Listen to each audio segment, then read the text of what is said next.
So we see a book of hours functioning as the private gallery, the private prayer book, the symbol of the artistic patronage, and a really powerful statement of the wealth and taste of an individual.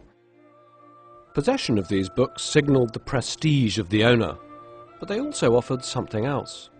In an age before the technologies of distraction, television or the internet, these books were a gateway into another world. For those who could afford them, they were a means of escape. I was thinking about what you could compare your private book of devotions, and I thought it would have to be something like a custom-built iPod with your initials embossed in gold or something. But even then, you're nowhere near the value of the thing. Perhaps owning a manuscript might have been like owning a motor car now. A wealthy person would buy a new one. Most of us would buy a second-hand one.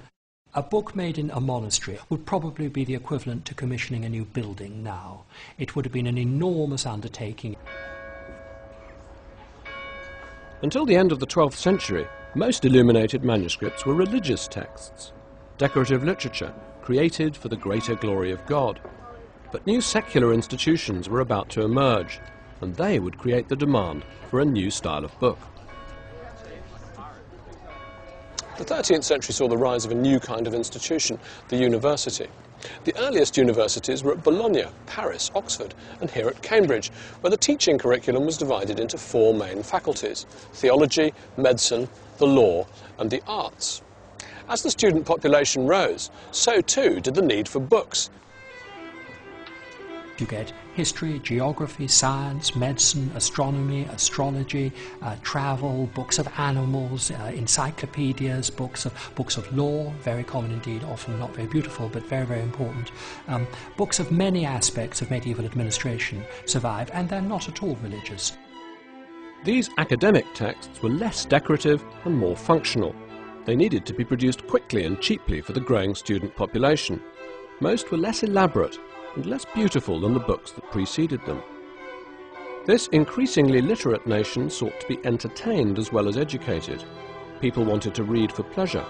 Although the biblical account of the apocalypse might not be everyone's idea of the perfect bedtime story, it became hugely popular in the Middle Ages. The Apocalypse is an incredibly difficult text to realise. You've got to read it. It's very strange. How do you flesh it out? How do you make sense of it?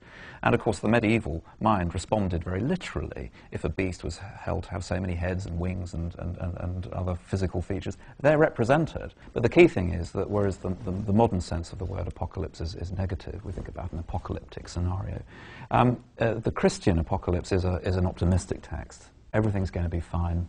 The powers of good are going to win out over the powers of evil, all that kind of thing. Then, as now, romance was an especially popular genre. Though in the Middle Ages, romance didn't simply mean a love story. It meant an adventure, and one that could involve all kinds of extremely lurid and violent events. The first really huge bestseller is The Golden Legend. And we've got a copy of the French translation from the Latin of the Legenda Aurea in this exhibition, and it's really fun to see it there, although they chose rather dreary saints to illustrate. I wanted some breasts being sawn off and some eyes being poked out, but we didn't have them. Illustrators began to embellish the works of the most famous writers of the day. This motif is from Troilus and Cressade, Geoffrey Chaucer's great narrative poem. Painted by an unknown artist in 1420, the frontispiece contains an imaginary landscape with a fairy tale castle, set against a sky created from pure gold leaf. Instead of illustrating the verse, the artist depicts Chaucer himself reading his story to the people. The area beside his head has become blurred by generations of oily finger-pointing, people touching the page to point and say, "Look, that's Geoffrey Chaucer." It's a wonderful little piece of evidence of the awe and pleasure that the illustrated book can arouse. Within a decade of the creation of that vivid portrait of Chaucer, the whole culture of the book was revolutionized by a new invention, the printing press, developed by Gutenberg in Germany and soon taken up by William Caxton in England. Printing changed man's entire spiritual and intellectual landscape. It was technology of a kind that couldn't be resisted. But like all new technologies, it left casualties in its wake, and the beautiful handcrafted illuminated book was destined to be one of them. It wasn't dead yet, but it soon would be. The printing, so to speak, was on the wall.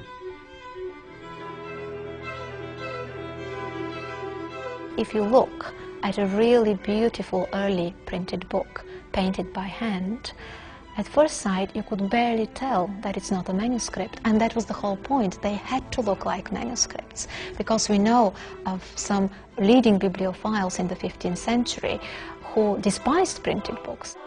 The early printers needed patronage at a very high level, and the only way to entice bibliophiles to support their new endeavor was to create printed books as opulent and rich as the manuscript.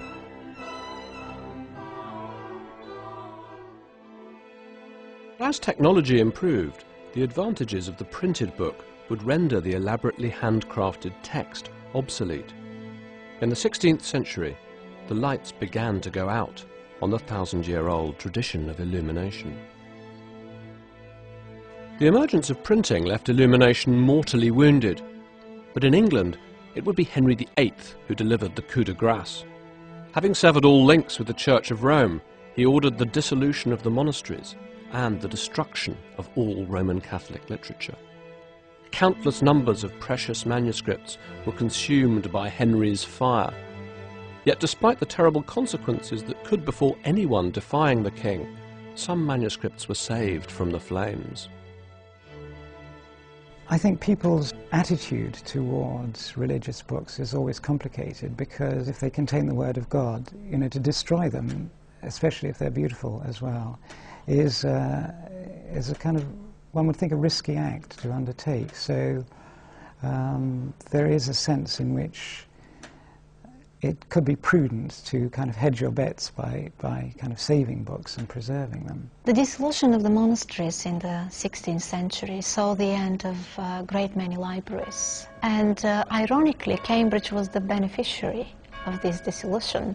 The libraries of Corpus Christi College and Trinity College were created to a large extent from the spoils of these monastic libraries. In the safe resting place of the academies, many of these manuscripts have survived entirely intact. They're as complete, as colourful and vibrant as they were when they were created, much more so than many of the paintings and sculptures of the time. To me, they really are among England's greatest treasures. I have seen and handled probably tens of thousands of illuminated manuscripts, and I can never pick one up without an extraordinary thrill. You are holding in your hands, actually there, a real object that has survived for 500 or 1,000 years.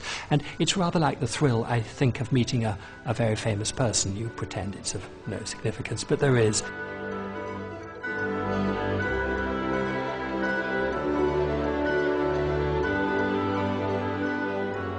The book seems increasingly under threat because we seem to be on the cusp of a whole new technological revolution. I can even imagine the day when we won't read books anymore. We'll only download files and look at them on screens. And I think the main reason why I find the exhibition in Cambridge so touching is because it does take us back very vividly to a time when the acts of reading and writing were charged with a solemnity and seriousness of purpose that seem almost unimaginable today. Whatever the future holds in store for the book, I think one thing's for certain: books themselves will never be as beautiful, as finely crafted, as visually memorable as those gathered under glass here in Cambridge.